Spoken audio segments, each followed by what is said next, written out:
Then join. There we go. Just want to say hello, everybody. I'll read Cass's bio here. He's a friend of mine for sure, and he's wonderful at what he does. I actually love everything you make and how you relate to the hockey players so well. So today we have a special guest, of course. He's going to help our health, our mental health and our mental game and go to the next level. We all know how stressful hockey can be, especially during this time of the year with playoffs. We're under the gun to win and impress scouts and agents and play at our best when it matters. But what if you could play with confidence and break free from all that pressure? Well, that's exactly what Dr. Cassidy specializes in. He's a mental performance coach, an author, and a keynote speaker who's helped over 10,000 athletes regain their strength and mindset to perform at their best. He used to play elite hockey himself, and he knows what it's like to struggle with confidence, as all hockey players do, right?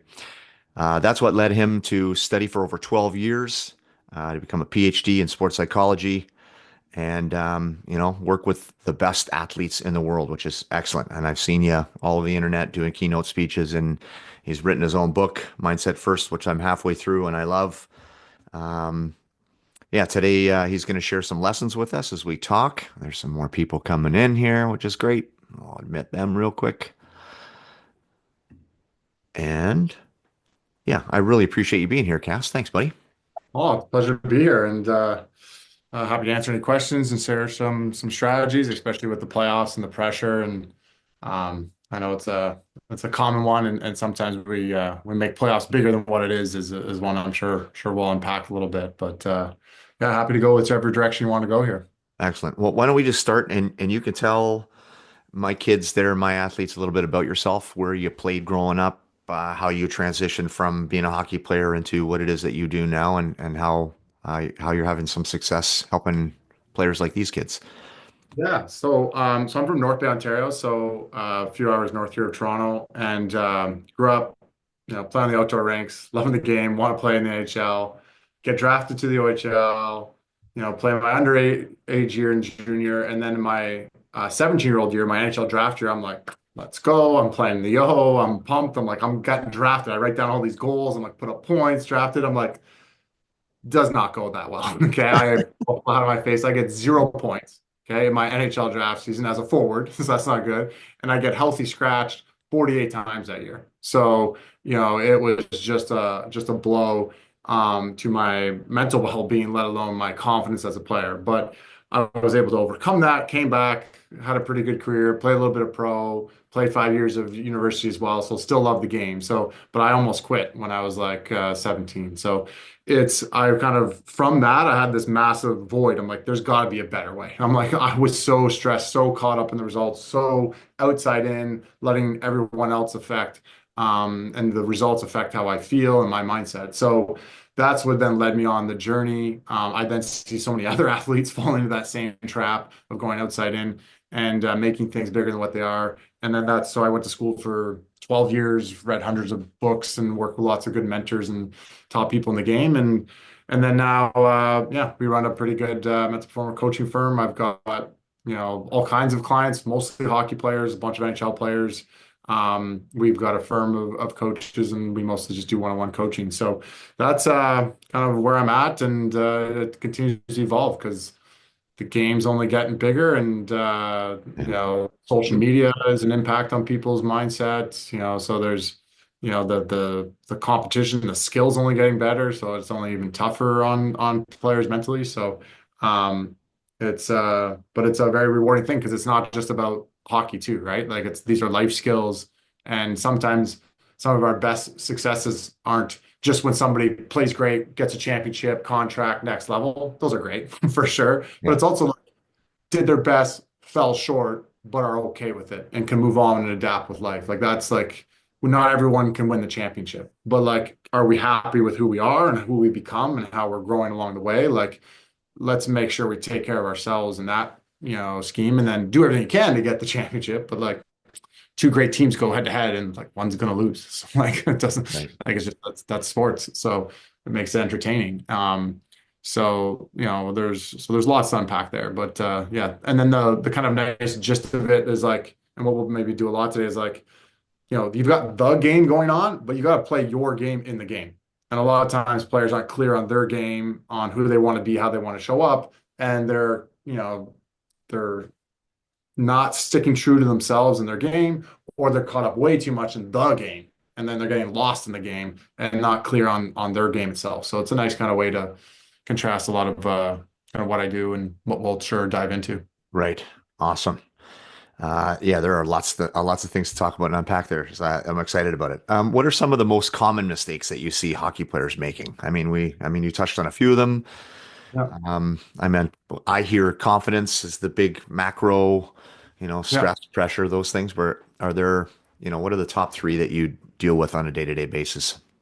Yeah. So I think first, confidence, and I'll unpack that and I'll do a little nice drawing. I got a new drawing that I really like Okay. around it. Hot off the press for everyone. So stay tuned for that in a couple minutes. Okay. Um, Obviously, the fear of mistakes is just a general one of like playing safe versus in attack mode. So we do lots of things around that. And my main kind of like tip or solution for that fear of mistakes is like, well, do you want to be a player that's just trying to survive and not screw up, or are you trying to maximize your impact? Like, and then this is the hardest part in hockey because coaches are generally going to coach the game to minimize mistakes. Yeah. You make a lot of mistakes, it's generally not going to be inherently good for the team. But Yeah. like you're going to make mistakes. And if you go out there playing afraid to make mistakes, you're not going to maximize your impact. And so it's that shift of like a fear-based, don't screw up mindset to like let that go and be in attack mode and trust yourself and be okay with the mistakes. And you're still going to make some, but at least you make a confident mistake. Right. So those are two big ones, and there's a lot of like performance anxiety that can get caught up in the fear of mistakes and the fear of failure. I think so that's a kind of a quick unpack. I can go deeper into that if we want. And I think the other kind of third maybe big one is pressure, context, and then all the overthinking that can come with that. And so just there's so much we athletes aren't clear on who they want to be, aren't clear on how they want to feel, aren't clear on their game, and then they start to overthink during the game because they're trying to do what they think is right, Hmm. right? You're trying to do what they think they should do. You're screwed if you're using that kind of language. Instead, you do what you feel is best. So we want players to think more before. We're thinking right now. Everyone here is thinking, they're listening, they're engaging. We think now and we set our intentions for the upcoming games. Like, all right, well, who do I want to be? How do I want to play? How do I want to deal with this stuff? Think now. Game time comes, turn your brain off, just play, right? Because you've mentally prepared. So like those are kind of like two kind of big challenges solutions. I'll draw the confidence one now, just because Yeah. it's a really simple, but I've had a few NHL guys really like this diagram, and it's helped them play with just a little bit more confidence. So let me just move the window out of the way. Okay, so a good way to look at it is if this is where we are, there's an approach to confidence that can go three ways. Not my best diagram yet, but What do you okay. mean? It's a thing of beauty, Cass. Don't beat Thing of yourself up. beauty right here. Okay. So option A, which is definitely not a lot of confidence, is what we'll call like a fear mindset. So it's also similar, and these all fear, overthinking, confidence are all related, but a fear mindset where they're just super playing safe, super conservative. There's not a lot of confidence. And so this is generally not good. Okay. And then I'll show this up here, which is like full confidence, fully owning your capabilities. You're going out full attack mode. You fully attack, with confidence and play your game. Very clear. This is where we want to be. But a lot of like this is a hard jump. And so sometimes not players aren't fully here. When they're here, we definitely want to get them up and going and that we can clear that and clear the fear of mistakes and focus on owning their capabilities and doing that. But what I call this level where I find a lot of players end up is called cautious confidence. So they're confident, they know what they're capable of, they're not fully doing it. So sometimes things are going pretty good and they're like, well, better not screw up. And then sometimes like, but I better not screw up. Like, and there's this oscillation. You're going to get kind of mediocre results in here. And so many players end up here. And so what I like about this diagram is like, I don't want you to have cautious confidence. I want you to have attack, like full attack confidence where you fully own your capabilities, where and it's about intentions, right? It's your intention, as a forward is to attack off the rush every time. Doesn't mean you do it. Your intention is to create a play off the blue line. Your intention is to skate and go for it every time, right? Doesn't mean you do it every time, but Mm. you're not holding yourself back cautiously. Like, yeah, I'm gonna go for it sometimes, but not every time. It's like, whoa, like you're just gonna end up in the land of mediocrity, Yeah. right? And again, this is dependent on your capability. If you're the slower player on your team, and you're like, yeah, young player, or you're an up and coming, you're not quite there yet. That doesn't mean then you are going to dump pucks in more than others. Like you're not going to skate with it as much. But if you're the faster player on your team, you shouldn't be dumping in a lot of pucks and like throwing things away. So it's a nice there's an A, B, and C, and we want to be in C. We want to be up here. And this is where you're going to perform. You're still going to make mistakes. Don't get me wrong, but they're going to be confident mistakes, and you're going to feel better about your game. And you know when you flip the switch and you're fully up in this approach. So it's a nice little new diagram that I find just some different language that maybe people haven't heard before. That sometimes like, oh, that clicks. That's where I want to go, right? So those are some Yeah. of the three problems and some of the solutions around them. Yeah. I like that. In seeing that, I mean, I heard you just say flip the switch. Do you want to talk about what that means first? I've seen them in a couple of Yeah. videos that you've had before. What's Yeah. So I really like flipping the switch is just like and I'll draw this. There's probably a bunch of different ways we could do it, but Mm. even in that way, but I'll just go in general. Um, so if this is where you are, and it's you're leading up into game time. What we don't want is this switch down here, and it's like Right. oh, like the fear mindset or the outside in or the like, they're worried and it's like nope, screw it, flip it. Like I'm going inside out. I would talk a lot about that, where it's like mindset first, focus on who I'm going to be, and it's like now it's game mode. It's activate your alter ego. It's so we're flipping this switch. It's like we're not going this way, and now we're going this way. And so it's just being intentional with that. And so again, with this as an example, it's like being intentional. Like I'm not going to flip the switch. Screw it to cautious confidence, full attack mode, confidently fully attack. Like that's a switch you can flip, if that makes sense. So Yeah. I can unpack that and some of the other stuff, and I'll show this actually for the sake of it too. This is a nice diagram, a little bit not super new, but a little bit new in the last like 6 months, which is this is the switch that we're talking a lot about is the mindset first approach, which is inside out. We do what? We break free. We flip like this is about acceptance, right? This is the detaching, the screw it's, the F it's, if we can use that language here. But okay. Oh yeah. The so and when we do that, that's the letting go. And I'll give a nice actually diagram. Like think about grip in golf. Um, you want this sweet spot where you're holding the club, but you also are relaxed. And if you have all this tension and you only hold the club super super tight, not good. And if you let go of the club, you have super relaxed, also not good. Yeah. So with our mindset, the same thing applies. We want to have a drive and ambition and care. And at the same time, we also want to be detached and relaxed. And so it's like purpose, relaxed purpose. And so, but if you're just overly committed and just everything's about the results and I have to and I need to, problematic. Mental tension, which will lead to physical tension, hold your stick too tight. And vice versa, when I ask people to detach or break free or to accept, it doesn't mean you don't have drive. We want both. Both things can be true. Just like your golf grip, you don't let go, but you can't be squeezing it super tight. That is not good, right? Just like or a hockey player trying to score. So I just for whatever reason, golf grip seems to be a nice analogy for me. Yeah. Where that feeling there. So this is that first part of relaxing your grip on your mind and relaxing, letting go of the range of results, and then dial it in. Commit to flip the switch to who do you want to be now? Turn this one off, turn off the cold water, turn on the hot kind of idea. Hmm. And then the whole thing's driven by the love of the game. And this is the acceptance commitment, accept, commit. And this is how we get in the zone. And the opposite is, well, I need to, I have to, I should. And you get the weight, the emotional roller coaster of the external world dictating how you feel and the highs and the lows instead of being grounded and just clear and certain. And the whole thing's driven by now stress and you get in your own head. So this is the results first approach. So this is another way of looking at like flip the switches. Let's go this way. Let's stop going that way. Like Yeah. so from an approach to sport and life. So yeah, that would be kind of a quick answer to well, actually that wasn't that quick an answer, but It's all good. No, probably it's an all important good. answer We're too. saying the word commitment a lot, and if I hear it just in a broad sense, I'm thinking like he's very committed, and he shows up on time, does the right things at the right time.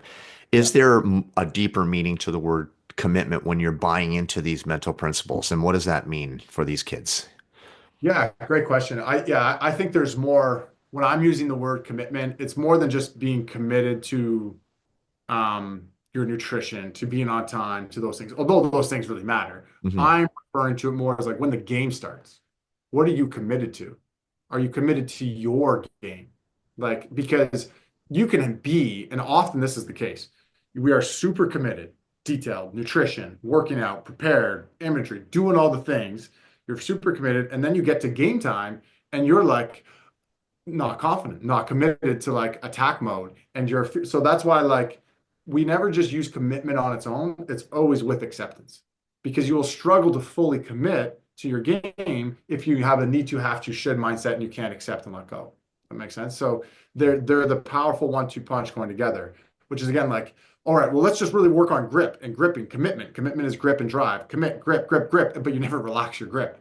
Like it's not good mentally. Like we need to be able to do both things. We need to be able to relax and commit. And then that's where you find the relaxed purpose or relaxed focus and in your sweet spot. Right. Um, yeah. I think I saw in one of your YouTube videos that you just drew, it looked like a graph, one Yeah. of these, and you had, uh, I don't know what the analogy on the left axis was, or the X versus Y. It was almost like fire and ice or water. And Yeah, the fire you and ice one. Yeah, can I'll you draw dr- that one can you for draw that one for these kids? Because I thought it was really cool, just seeing being able to see that you. visually. Yeah, great way to further understand acceptance commitment because sometimes we think of them as competing. Hmm. And so if we do commitment down here, which is your drive and your intensity, and we have acceptance over here, which is your ability to relax and have perspective. We want to be high in both. So this is high, this is low, this is high and low. So this is the sweet spot. This is that relaxed focus. This is the zone. This is that relaxed purpose. So you're driven, yet you're like you're just dialed right here. But Hmm. the problem, what happens is people will be high commitment, like we're talking about. This is a common place to be where you've got a lot of fire. We also call this fire, and this is water or ice, right? You've got a ton of fire, but no acceptance, no chill. Like what happens? You're going to be really tense, right? This is that tension zone. It's really committed. You're holding the club to like, and you're going to get frustrated and you're going to like slam your stick or you're going to force things or overthink. And vice versa. Sometimes they're like, oh, if I'm here, that means I need to decrease my care level. No, you don't. You just need to increase acceptance, right? This is if you're here, go to there. But then sometimes we go here and then eventually we're focusing so much on acceptance and perspective and zooming out. Sometimes people end up over here, which is high acceptance perspective, whereas you're now a bit laissez-faire, right? You're too chill, I call it also. Right? You're just like, oh, whatever. And there's not enough, commitment and drive, obviously, because it's low. So then it's like, well, let's get some more fire. And like, I have players it's a guy in the NHL that's very, needs to play very physical. Like he's a shot, like, 2AD, but, very much, has to play with a lot of edge.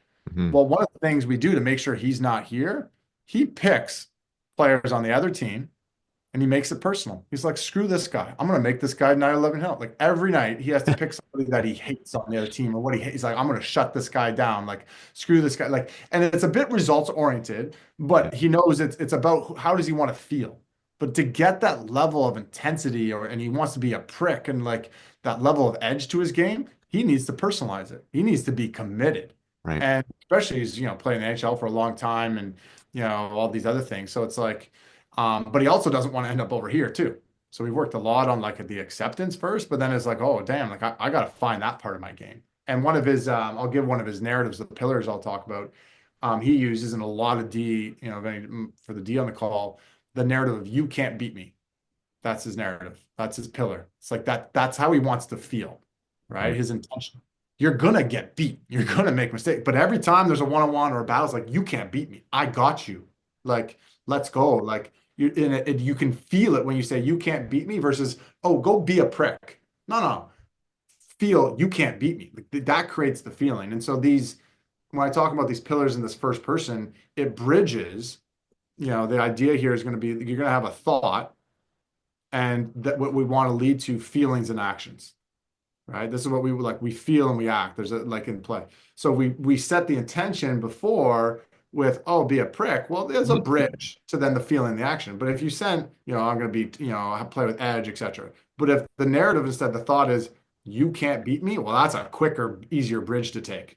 Does that make sense? So Yeah, that's why I call them I, you, me statements, present tense statements become the pillars. And then that's all you got to memorize is your pillars. So, yeah, and I went a couple different ways there, but that's great. yeah, but this is a nice, really diagram, and no, people have a tendency, but you'll eventually end up with the other one. Everybody that I've ever worked with, yeah, I'm always over here, and I got to get more this way, and then they end up over here at some point. Does that make Yeah, sense? And you got to be aware, and then you go here, but you got to know what this yeah, feels like, and then your job is to be, okay, well, I'm aware of what this is now, what it looks like and feels like for me. And then my job is to be like, well, am I too low? I got to get it up. Am I too left? And I got to bring itself to the right. So and you got to play with your dials that way. So, mentally speaking. that's excellent. I really think the acceptance piece is huge too. And I always like hold my hands up like this when I talk to players. Like this is the range of all of the things that can happen in hockey. They're all in here. And a lot of hockey players' range of results is like this. And if anything outside of this happens, we just lose it, right? So we have to have this acceptance and understanding that here are all the things that can happen in a good way or in a bad way. And we're less Yeah, likely to lose our mind and more likely to be resilient and bounce back faster if you have that perspective and you gain, an understanding of the game and how you feel, right? So 100%. I'll just even add in yeah, sometimes another alternative to acceptance is like own it, own the range. Doesn't mean you're doubting yourself and be like, well, we could lose. Yeah, man, we're probably gonna like, no, like just own that there's a chance. Like, you know what I mean? Like, yeah, I'm not going in naively, into the situation, um, being like, oh no, I probably won't lose. Like, no, like own it. Like own that the other team could get the best of you, could go down in the game. Own it that you might make a mistake. And then now you're going to be more prepared and adaptable along the way. And also own that, hey, I could dominate this game and beat these, like you're owning all of it. So right. there's other language that helps it That's resonate. huge. All right. So what's really important right now? We've had a huge announcement about open borders, and Yeah. and it's just an Ontario thing, which means you can play for any team. There's no boundary. I could go and play in Sudbury tomorrow if I wanted. Yeah. Um, a lot of people are starting to worry. A lot of kids are dealing with, players coming and going, switching. What's my team going to look like? What's the next team going to look like? It's just this fretting of, the external noise. Would you have any tips for anybody who's going to a new team or who's staying on an existing team and what they can focus on in order to be at their best? I mean, instead of maybe just a results based, something that a little bit more process oriented, or I don't know. What are your initial thoughts about that? Yeah, I'll talk about a more, kind of like subtle thing, but let me talk about a high level thing first. Um, like, I like my opinions around hockey and sport, and my opinions around minor hockey, in particular in Canada, or in a lot of places, it's we glorify like it is so we think it's so important. And I'm not saying it's not important. It's like, oh, well, where am I playing? Well, what place? Like, it's like, how much does it really matter? Is what I want people to just take a critical lens. The OHL draft. How much does the OHL draft matter? It doesn't matter. Like, it's like it does and it doesn't. Like, Yeah. but when we zoom in, we think, in our own little bubble, it's like everything matters. Like this team, am I on the first line? Gonna be on the second line? Like, should I go here? Or, was this team going to be in first place? Or is this like, who cares? Like, obviously you care. I'm not trying to say you shouldn't care. Yeah. I'm just like, but let's zoom out and look at the big picture. Like what really matters if you're like probably 13 to 15, kind of is that the average range in here? Often maybe a little bit higher level, Yeah. Yeah. lower, Right there. but Yeah. that range. Yeah. It's like what matters between 13 and 15, let alone 13 or even younger to 18. It's not where you play. It's not how many points you get. It's not how good your team. Are you getting better? That is the only thing that matters. So if you're just trying to navigate the turbulence of minor hockey and the coming and going of players and okay, and maybe you do need to move teams or maybe you don't have a good spot here, you don't like that team, go to a place where you think you're going to develop and you're going to be happy about your development. That is the only thing that matters the most. Does that make sense? Yeah. Now, in that, obviously, hey, I'm getting tired of being on the third line. I'd like to get more minutes. Well, Hmm. then find it, then do so. Like I think that's a good strategic thing. Being third line your whole minor hockey career is probably a bit much. And sometimes being the first line the whole minor hockey career is not good either. Go find a team where you're going to get buried a little bit or be challenged, or and again maybe go up or down a level, or some things. But regardless of all that, so that's anyways just a I just find sometimes we can get so stuck in the narratives around, and then people are perpetuating. Like parents are going crazy, like more than anything. This is for the parents right now. Like Oh yeah. parents are like, "Oh, my kid's gonna play." Oh, it's like parents gotta chill. Like so, And like most of them don't know what they're talking about. Like they're not psychologists. They haven't maybe necessarily played at high levels, and they don't have that mastery experience or any of the yeah, things that maybe a player like yourself or myself have experienced. So it's frustrating when we're like, why are we listening to that guy? What does he know about anything? You know, you it's know, just yeah, arbitrary, that's strange. like But so there's so anyway, so I don't know if that's helpful yeah, because then that will help like hopefully just hey, be patient with your journey. Does that right, make sense? Enjoy the journey, enjoy the process of now getting better, right? So there's the process where we're talking about like, okay, well, who do you want to be and how do you want to play? But then on the other side is well, there's the process of getting better. Your workouts, your nutrition, like these are the things that matter. Your skill development, your reflections, like how you're approaching the game matters way more than where you play and how much playing time you get. Does that make sense? yeah, Like there's tons of examples of, really great players being in great spots and going nowhere quick, and not great players being in terrible spots, but they've got the right mindset and they develop and they play the long game and they end up in the NHL. So like don't ever feel like a result or a situation is going to dictate your end result. Sure, there is environments and those things matter. And it's better if you go in the first round of the OHL draft than in the last round. You're right, already in a better spot to progress through your career. Like, don't get me wrong. Like, but I think there's a stat, I think it's like 50% of first rounders don't even get drafted to the NHL.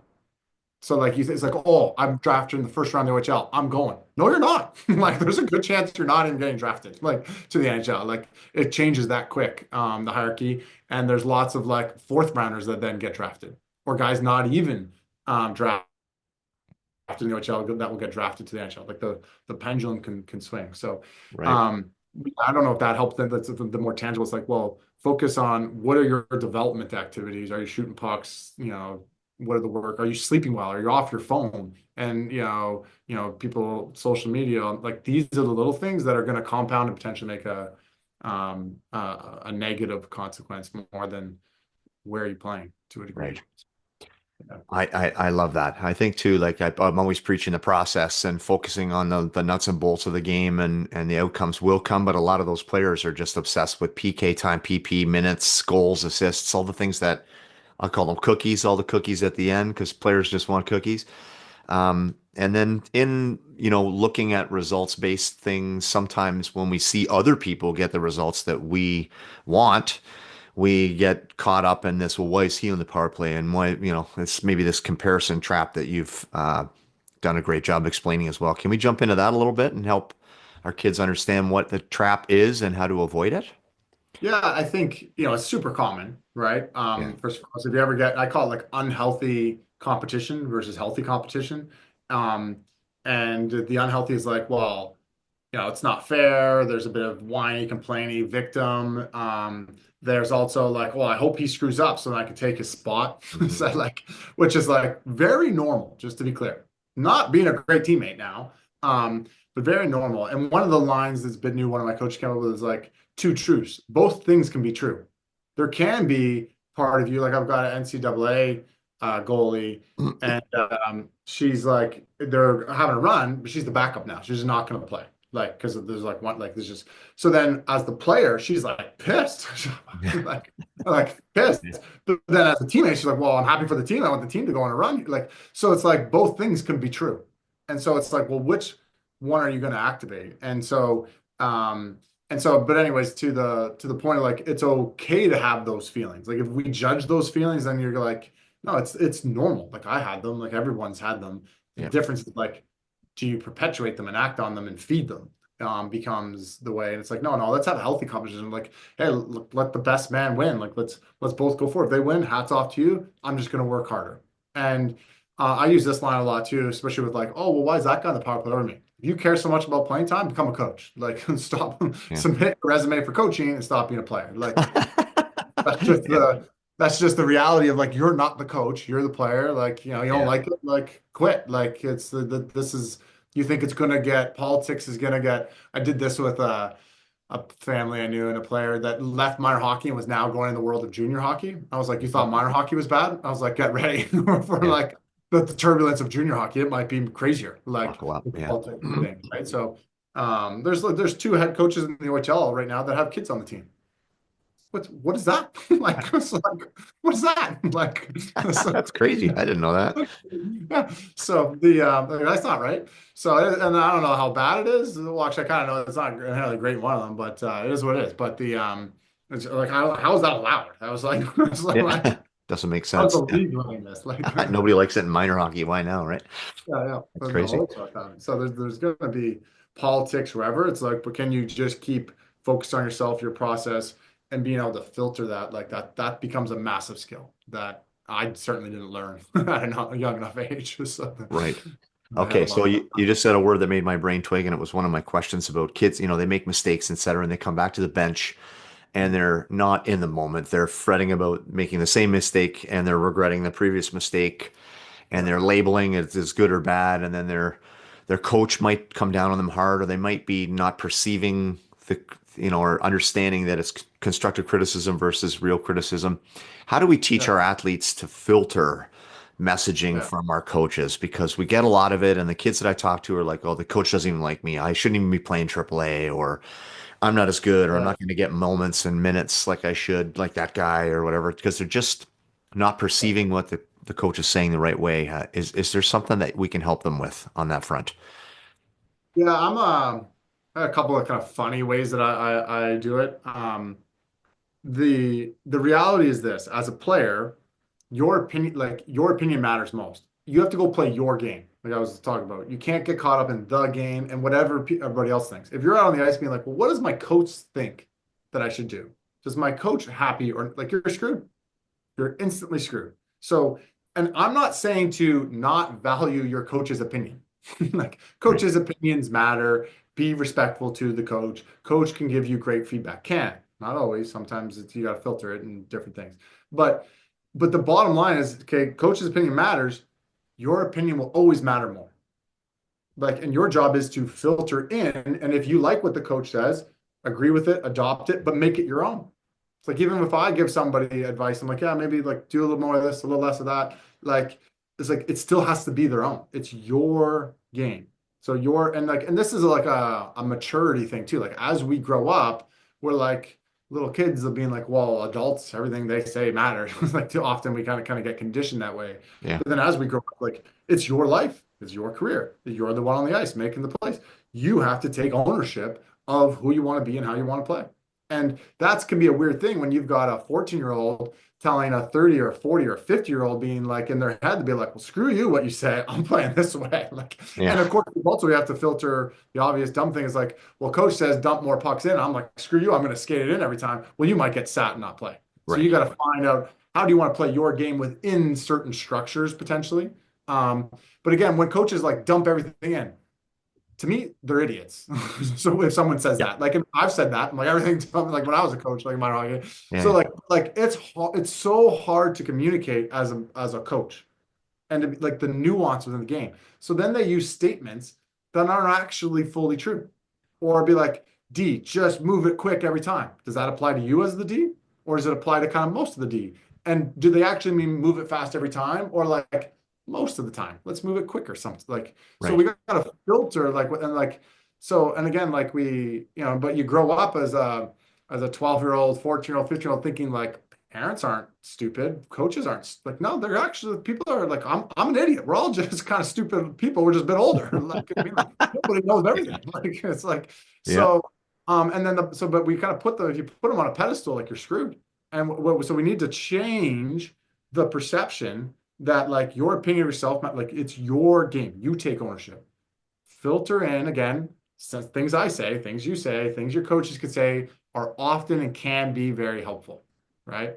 Right. And then sometimes you get pretty bad coaches that generally are just saying cliche dumb shit, and then you probably filter them a little more. So Yeah. and a Yeah. lot of this is funny because like if your coach has heard me say this, they'll be like, "Oh, I hate this guy." Like, but then guess what? You would also probably be playing better, and then they'd be like, "Wow, this is great." Like, so there's this mix of like I'm kind of undercutting your coaches, Yeah. but I'm not trying to do that in a. I don't want you to be disrespectful. I'm trying No. to do that to help you maximize your impact, which is your coaches are going to love it, if that makes sense. So it's Right. like this weird like, and it's so hard for a coach to communicate that and help each player find their own individual game and be able to say that and have the time, the energy, and the language to even do it. Like it is a Yeah. very difficult, task for a coach to do that. And the coach can't keep everyone happy anyways. And there's a managing playing time and strategies, let alone each of your own individual mindsets and personalized approaches to the game. So I don't know if that was helpful, but that's kind Yeah. of like a high level way of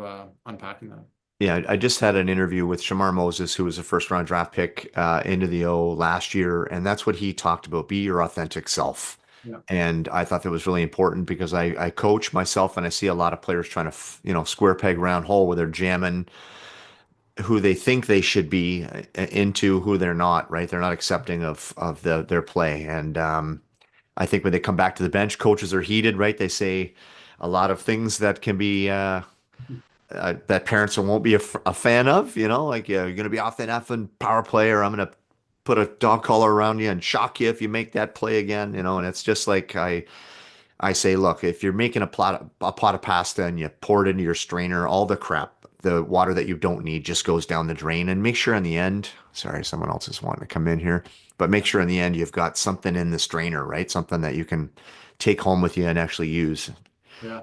from these coaches. But Yeah. um, all right. So when kids are making mistakes, is there something we can do quickly? I know you do a lot of the reset routine and as one good performance strategy. Is there something we could give them quickly, like an ABCs of how to bounce back when they make a boo-boo out there? Yeah, for sure. Yeah, I'll throw out the gist of the reset routine here. Hmm. The It looks like this. Okay. So to me, there's three big things that I want you to be aware of and doing when you create a routine. And this routine can last 5 seconds, but it's usually like 10 to 15 seconds. If you don't have one, it's pretty simple to create one. So the A, B's, and C's are this. A is to accept, right? That's the own it, own whatever's happened, own whatever could happen, right? So you want to do this routine at the start of a game, and then probably even like after an intermission if you had like a flood. It's like it's the activation, it's the flipping of the switch. And Hmm. so when it's the start of the game, you're not accepting what has happened, you're accepting what could happen in the range, you're owning the range. But also if there is a mistake and you find yourself or your coach yells at you or something happens, or even if there could be success, you just scored a goal or your team's up and you might get elated and you're like, I want to get back grounded and back, get dialed back in. So it's just like, all right, own it, accept whatever's happened. This is we could talk a bit about the pink elephants, but it's going to it, it's having the perspective, it's the acknowledge it, it's being able to own the feelings and the different things so you can, feel grounded and centered. You did this well if you're grounded and centered. Now, this can often get tied with this. You can do some breathing because I want you to have behaviors that associate with acceptance and doing this. So a classic one is like water in the air and watch it fall, right? So that's the behavior, the action that reminds you to accept and let it go, right? It could be taking the snow off your stick but again, and then it could also be acceptance. You can do breathing at the same time. This is generally we want to get present and into our body and lower our arousal level because it's often quite high. So, commonly this is like, 1 to 3 deep breaths. You could also do box breathing. There's different types. And again, you could pair these two. It's like, hey, when I do breathing, that reminds me to accept, versus doing the water in the air or something. Then the last one is the commitment. So a couple good ideas here are, generally I want someone to close their eyes for, a moment, 1 to 5 seconds, and visualize the next play. And what in the next play or the first shift of the game or the next shift is it's not just what you're going to do, but how do you want to feel while you want to do it? It's like picking one of those pillars, like, okay, next shift, you can't beat me mentality, right? And it's like now you've reset. We've let go of the past and the range and the noise. We use breathing to get centered, and then we move forward and commit. Hmm. Now, if you've learned about and done any of the alter ego stuff, this is a great time for like a totem or closed cognition where you activate your alter ego. So like um, it could be like, maybe a necklace you have that you touch, or it's your gloves and you have a little saying on your gloves that you touch, or your stick or something. So it just it adds the action outside of just closing your eyes and visualizing. So um, yeah, that's the gist of the reset routine. Works really well. Again, one of the keys is like the more you think before and get better at these two things before, like you plan these things before, right? It's like, hey, well, what are the things in advance? Like you're thinking about that stuff right now. What are the things that I could accept and arrange? Well, that's gonna be a lot easier to do it during because you thought about before. If you've got clarity in your game before versus like, all right, it's mid-game. I'm not really playing well. All right, I better go try that reset routine. And I don't even not even clear on who I want to like. It's going to be hard to do it Yeah. mid-game. It's a lot better if you do the thinking now, and then you just your routine is the flip of the switch. It's the reset, that you do during that. It's a nice little routine to remind you of these principles and remind you of the intentions that you set before and refocus and align your intentions so you can just more or less turn your brain off and get back to playing. So that's the routine itself. That's great. Something good, quick you can implement. I know I did a podcast a while ago with Haley Wickenheiser, and her cue was to take a shot of water and then spit out the negative just to move on from that mistake or bad shift. Take a Nice. breath, come up with 3 words like I've got this, and then get back up instead of just fretting about, again, future and past mistakes. So Yeah. that's good. What else do I got here? You did say visualize, and I know that's a really difficult skill to practice. Do you have any tips for kids or starter stuff that they could use to start implementing that in their game? Yeah, I think um a good way to first do it, like when I say visualize, I think the word intention matters more. So Okay. the point of visualizing is you're setting your intention for the upcoming game, or if it's in game, you're not doing a lot, you're doing 5 seconds. All right, next shift. This is what I want to look like, feel like. So it's just a vivid way of setting intentions.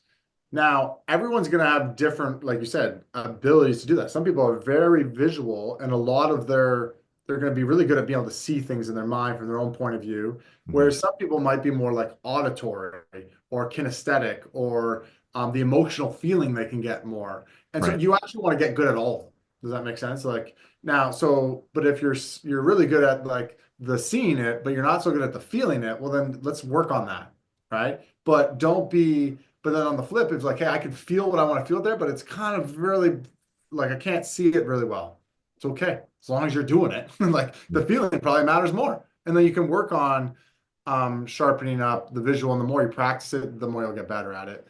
Um, but yeah, that'd be the quick way. But it's about just rehearsing. Like when I get someone to do those pillars, and it's like, oh, you can't beat me mentality. Well, as soon as they say it, you're almost naturally almost visualizing at the same time. Hmm. Like you all just close your eyes, like, all right, my next upcoming game, I'm gonna have a you can't beat me mentality.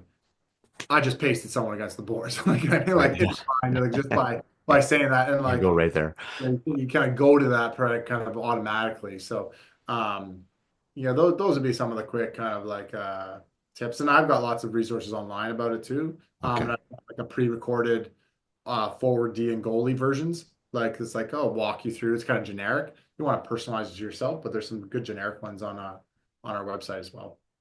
Okay, great. Now, if we do all these wonderful things, and at the end, we are, looking back at our play or looking back at how well we did, a reflection sort of thing. Are there some prompts that we can give the kids in terms of reflection, like some sentence starters or certain checklists we can hit in terms of that reflection process? Yeah, I would number one, I would always reflect on what did you do well? I don't care how bad you played, but like how many mistakes you made. Yeah, Own your wins. Huge. If that's all you start doing, I guarantee it's going to help. Because as humans, we're predispositioned to focus on and amplify the mistakes. It's a survival mechanism, helps us grow. It's good. No one's going to ever really stop doing that. But if that's all you did and you don't ever own your wins, how are you going to have that thrive, confident mindset? Like owning your wins, looking back and be like, yeah, look at what I did. Look at the like things that are going my way. Look at what's working for me. That builds internal momentum. right. we can't always control the external momentum, but you can certainly control the internal. And I talk a lot about also being a spark plug. But when you're reflecting after, if you own your wins, you're going to help make sure you're creating internal momentum. The other then questions, I would, what could I do differently? What did I learn? Those is good basic ones, but I'll give one generic one, which is like, what was my priority today? Did I go inside out? Did I focus on my opinion matters most? Was I inside out or was I outside in? So that's a good kind of like, hey, what was my general approach? And then what I would do is, and what I get my athletes and players to do is, well, what are your pillars? Like what are the things your priorities as a player?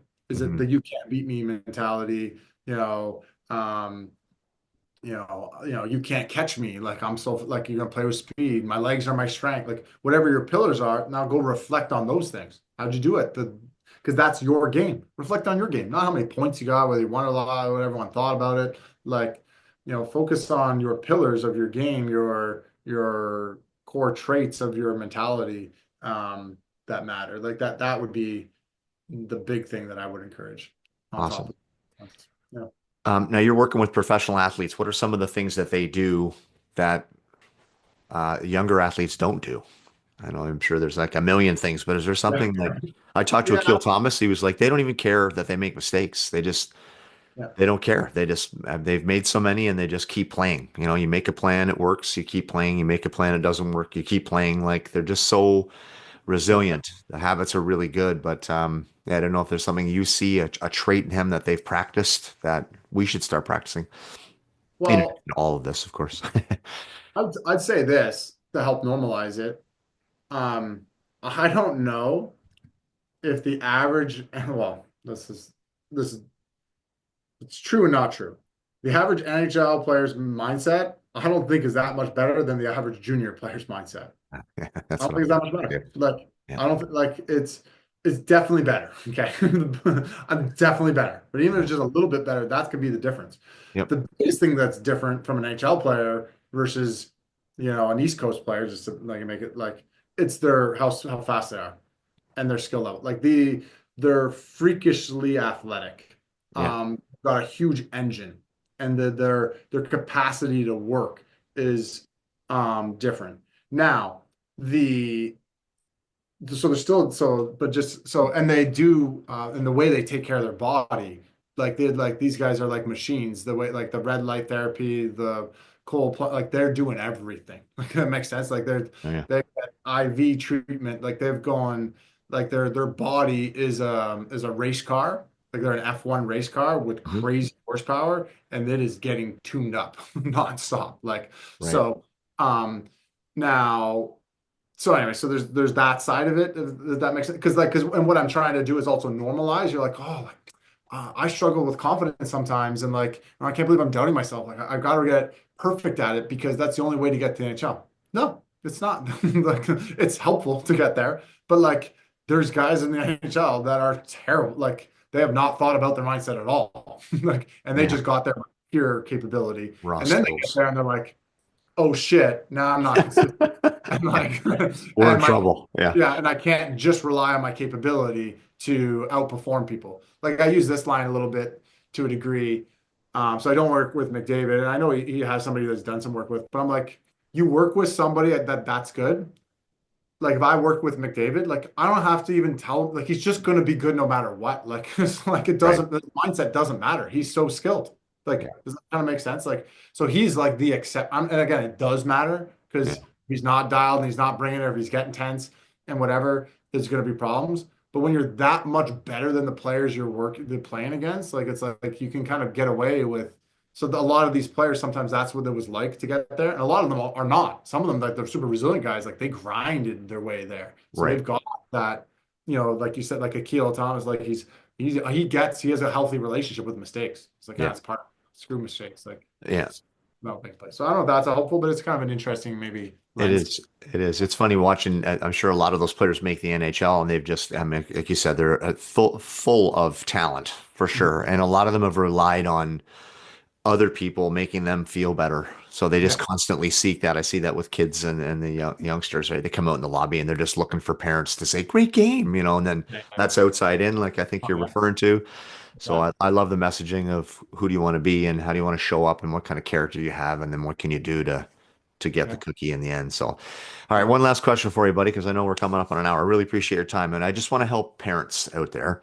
I'm Yeah. sure you've read a lot about proper communication, the feedback, car ride home, all that good stuff. But a lot of parents I feel are frantic because they want to remove the pain or the struggles that their athlete is going through. I try to help them understand that that's normal. Again, normalizing that and just be a Yeah. good supportive resource. But parents tend to focus and get frustrated as well when their kids aren't on the power play, the PK, or aren't on the top line, or they're wearing a blue jersey during practice instead of a white one. Like, what are some things that we can tell the parents to help them calm down that they can trust the process?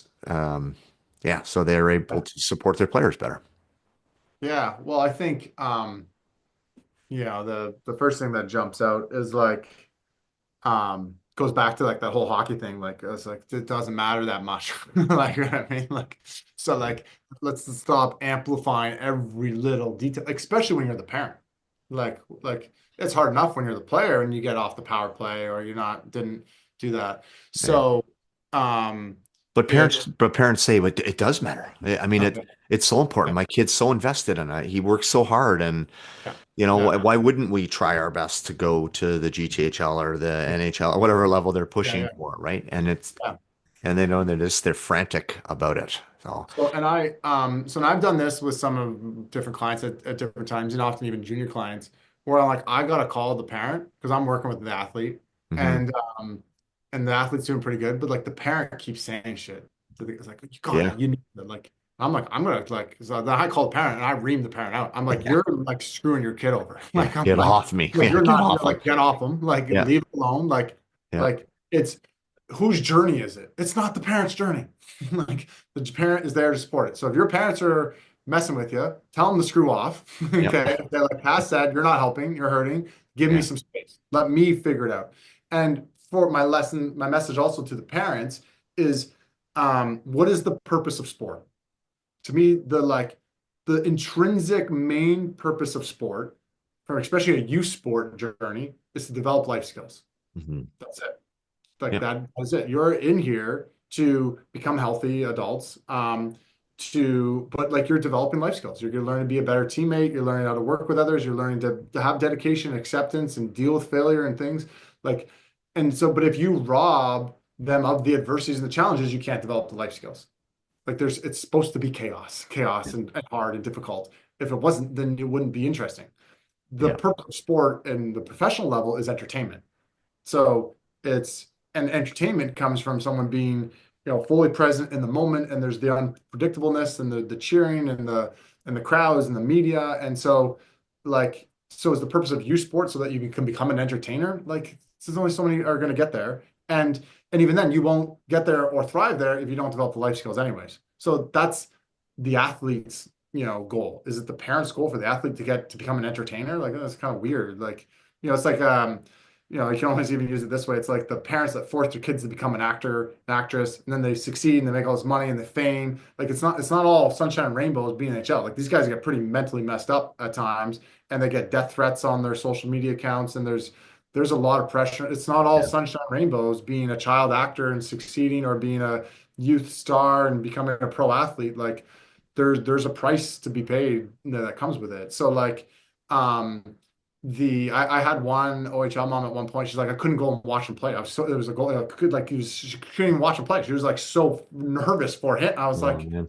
I was like, we're doing a session. I was like, you gotta zoom out. We gotta collapse the fan into the nightmare. Like, yeah, just like just let him fail. Like, you know what I mean? Like, he's gonna fail. He's gonna fail. And let him own it and make the most out of it. And that's really hard because like we're in generations of like protecting and bubbling and the yeah, thing around kids, and it's like, that's only hurting the kid, and it adds pressure and expectation. So respectfully tell your parents to screw off. Like, yeah. like it's Give all me my some said space. so. Like, give Yeah, them some space. Like, let you own the journey. But the worst yeah, thing they can do is not let the athlete own the journey, right? And yeah, develop life skills and to own their own game. And and do it. And then that goes into, and you'd said it. I have a thing coming out around. I'll draw it just quickly as we wrap up. Sure. Um, but this idea of going from A to B, and point A is frustrated, worried, overthinking, doubt, etc. Don't want to be here, and we want to be over at point B, which is, oh, that's a bad circle. Okay, confident, poised, resilient, gritty, all this stuff. So we all want to be here, and we don't want to be here. And acceptance and commitment are two of the big stepping stones to going from A to B, correct? Well, there's a huge mistake that people will do. And that is called, we start to judge. And if we go into the land of judgment, where particularly you're judging yourself for like, oh, I can't believe I'm not that good, or this, that, I'm an idiot, or start judging the feelings you have. An NHL player, and he doubts himself. It's game day. His legs feel a little heavy. Oh man, my legs don't feel good. He's like, oh, and then he's like, and then he's like, well, am I going to play good? It's like it'd be weird if you didn't have that thought. But then he starts to judge the doubt. He judges the feeling. He's like, I can't believe I'm doubting myself. I can't doubt. I have to be fully confident. I'm like, it'd be weird if you didn't. So like this is called Right. self-compassion up here. This is called normalizing it, like you were just saying as well. Yeah. So the first step is actually to normalize it. It's to have self-compassion. That's like it's okay that you're human and not perfect, and that you had feelings, and that that you made a mistake or whatever it is. Let's normalize and have self-compassion, because otherwise you're never going to get, that's the bridge to acceptance. And And to, give yourself permission too. Like you should be allowed to feel these things, right? Permission's a yeah, huge piece this for is the me. dead end. Yeah. You'll never get to here. This is a dead end. The bridge from here to acceptance and commitment to then getting to where you want, you're screwed. Right. Makes sense? Like, and it's just such an easy dead end trap. And parents are often pushing you this way. But like, shouldn't you got to be more confident? Why are you doubting yourself? Stop making mistakes. Look, let's go. Like, Right. this is so important. You need to, have to, should. That means I shouldn't, and I can't, and I can't make, like, it's judgment, pressure. Like it's just such a limited mindset, and they mean so well. And coaches also fall in this category, Yeah. just to be clear. But it's so it's worse when you get both and you got one or two.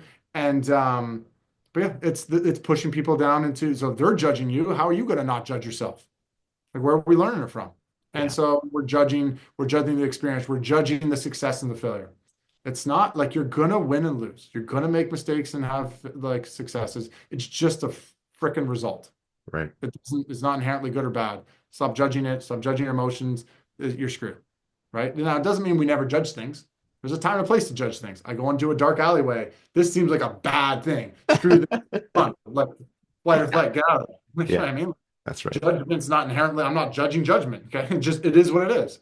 And so, yeah, that's my rant on all that, and telling your parents to take a chill pill. So, All good. All good. So kids, I think the lesson is to be your true self, stay in your lane, focus on you and feeling good on the inside. Don't rely on other people to make you feel good because that's when your confidence will end up going up and down. Filter your parents' messaging and your coach's messaging. Get the nuts and bolts and the good spaghetti in the strainer and use some of that. Have a reset routine. We did a ton of great stuff, man. This is wicked. Make sure that you're following Cass. I love his stuff. If you want a book, let me know. I'll buy it for you, kids. It's all good. Um, yeah, and I think Cassidy's the guy too, that if you need a resource or you want a third party, yeah, you can reach out to him at any time. He's that kind of a guy. So thank you very, very much, my friend, for coming out. my Um, pleasure, Corey, and yeah, thanks everyone for their attention today. And reach out with any questions. I got to jump here, but reach out if there's questions. I'm happy to answer. I often make, like, I'll screen record a video response too. So awesome. people, Wonderful. All right, man. Enjoy your day. Good luck with the move. yeah, thanks. Yeah. We'll be in touch soon, buddy. Thank Yeah. you. Cheers, man. Thanks, All right. everyone. Bye. All right, kids. I'll stick around for the next little bit. If you've got questions, you let me know. Yeah. Well, I'll slip around if there's a urgent, one or two questions. I hate always Okay. jump too soon. Anybody have anything in terms of questions or something that you want to jump in with yourself or Cass while we're here? Sometimes they're quiet now. I know I'm aware. It's a little small Yeah, group, so maybe that's all one good. question. Does anybody want one thing? We covered a lot today, so let it marinate. Bryce, Cole, Lukey, got anything? Jer? Nothing? We're Are good. we all good? We all Good. good? I'll jump and then just shoot me a message if something comes up. Yeah, yeah. If somebody texts me later, I'll let you know. But thanks again, man. Appreciate it. Okay, I better jump. Okay, All right, thanks. man. Thanks, Thank man. you. Ciao, bye. Bye bye. All right, kids, what do you think? Let's have a quick chat here, a quick review. We good? Yeah, he's real good, eh? Knows his stuff, works with athletes all the way from grassroots to the pros, which is wonderful for him to join us. So if you have any questions for me, let me know. This is the last in-season chat. I'll be, uploading this onto the site, and if you have anything as a member, if you've got the yearly or monthly, you can always reach out to me in the summer and the spring, and then we'll get these going again in the fall and September. But yeah, we'll continue to get some experts out here and chit chat because I think that a lot of what they talk about is super, super important. So enjoy the day. Happy March break for those of you that have it. And yeah, it's been a slice. Make sure you keep reaching out and being a part of the MC community family. Thank you guys. Thank you. You're welcome. We'll talk to you soon. Thank you, Thanks, you. Corey. You're welcome, bud. Hey, Corey. See ya, buddy. Thank you. You're welcome. Thank you.